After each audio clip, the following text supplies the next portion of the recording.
So you want to know a little bit about cryptocurrency. It's a hot topic. So what is cryptocurrency?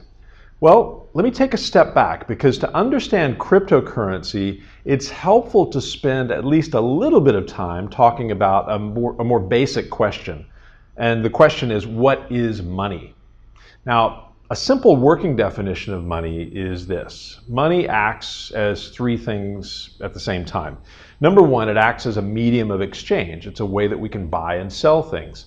Number two, it's a way to measure the value of things consistently. And number three, it's a way to store value as a simple type of investment.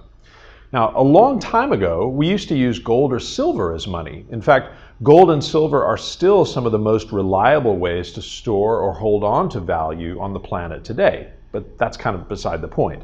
Now, in the old days, if you wanted to buy something, you might have to carry around these heavy bits of gold or silver. So it wasn't exactly convenient as a medium of exchange.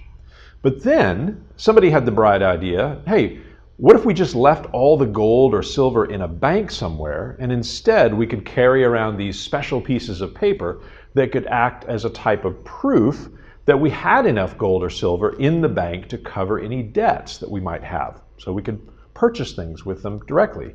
You could take the money to a bank, you could swap it for gold or silver, you could pay for things, or you could just hold on to it as a simple way to invest and hide it up under your mattress somewhere. Well, then back in the early 20th century, governments decided that paper money shouldn't just represent real gold or silver in a vault somewhere. Instead, paper money started to represent the very idea of money, or that working definition of money that we talked about earlier. And that was the point in time where money just became a way to represent the value of something that we own, or the purchasing power that we might have using something like dollars, or the value assigned to those pieces of paper like dollars. And it was backed up by the reputation of various governments around the world that control the various currencies of the world through their central banks. So that's really important to understand. Now, if you fast forward to 2008, there was someone or a group of people that called themselves Satoshi Nakamoto. And they took the idea of money essentially to another level. And they essentially asked the question, why do we need to have these governments and central banks in the middle of what we call money? Now, it's important to remember too that this was when the global financial crisis was at its height, and the world's economies were roiling and trust levels with institutions were extremely low. So Satoshi Nakamoto introduced the idea of Bitcoin, a form of digital money that uses electronic units of value, like an individual Bitcoin, to facilitate the exchange of value as a way to measure the value of things, goods, services, property, and as a way to store value. Now, Bitcoin and other cryptocurrencies are not really great right now at any of these functions of money because they're not widely used. They're not as widely used as currencies. But that could change. Like our idea of money today, cryptocurrencies extend the representation of value to the digital rather than paper money. Now, in a way, we've already been operating this way for a long time. When you look at the balance of your bank account in dollars or pounds or yen, you might think that that's representing paper money that's stored in a bank vault somewhere. But in reality, those numbers on your screen, if you go online, are just representing the idea of money in the form of a currency as a store of value that's backed up by a government.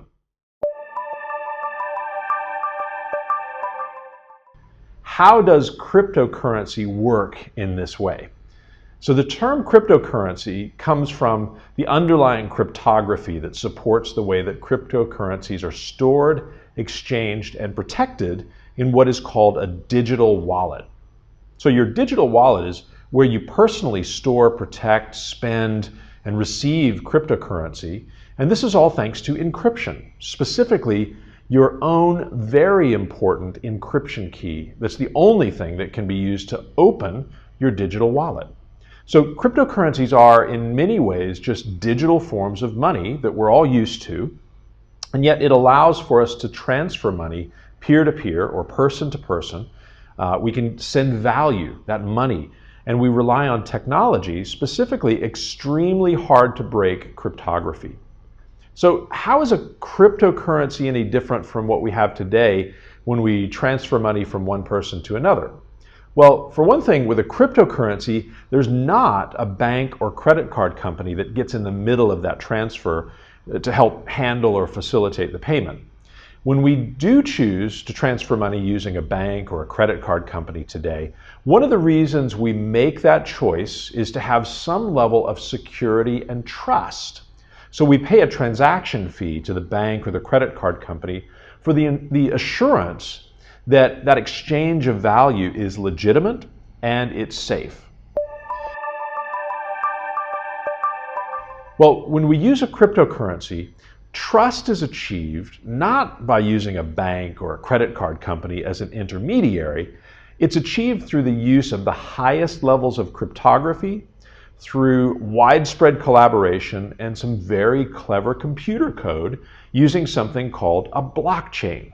Now, blockchain is the underlying technology that supports most cryptocurrencies. It's a system of trust that supports cryptocurrencies. And there's much more to say about blockchain, but let's keep our focus on cryptocurrencies just for the moment. So when you send and receive value, let's just call that money for simplicity's sake, and you do that via a cryptocurrency, that transaction is recorded in a global public ledger simultaneously across millions of copies of that global public ledger in millions of locations around the world. And this is essentially that network of trust that I referred to. It works to validate the transaction that the two parties to the payment are engaged in.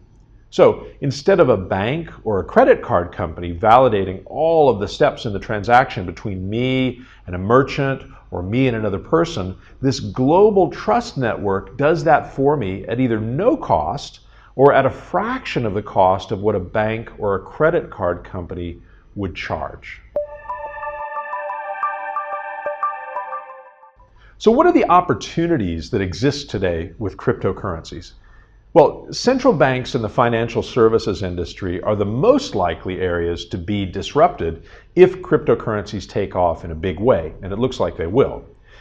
When buying and selling can be done peer-to-peer, instant transactions between people and people and merchants, or merchants and other merchants, all become faster, easier, cheaper, and safer. Now think about the last time you bought something at a coffee shop, maybe a convenience store or a fast food outlet. You might have tapped your credit card on a card reader and thought, well, that's all there was to the transaction. Done. Well, what was actually going on behind the scenes was that a bunch of back and forth messages between different companies were happening. Some of them were using 40-year-old technology to validate and facilitate your transaction. And a full 3 days later, a settlement occurred between the credit card company and or your bank and the merchant that you bought your coffee, candy bar, or burger from. Now, if that transaction had been done using a cryptocurrency, there would be no 3-day delay because the payment and the settlement are essentially the same activity, and there's nobody in between except that global trust network doing an instant validation. And by the way, this is all being done in a much more secure way using a cryptocurrency compared to those companies with their old technology and what they're providing today. So, in summary, cryptocurrency has the potential to completely disrupt the financial services industry. Don Tapscott, who's the author of Blockchain Revolution, great book, describes it this way. If you think about where the World Wide Web was, say, in 1994, that's kind of where we are now with cryptocurrencies and the underlying blockchain technology. If you remember in 1994, if you're that old, it wasn't exactly easy to get on the web for anything but the most basic information sharing. But look at where we are today and how we use the internet today, how the internet has changed our lives and the economies of the world. That's the type of trajectory we're on with cryptocurrencies and blockchain.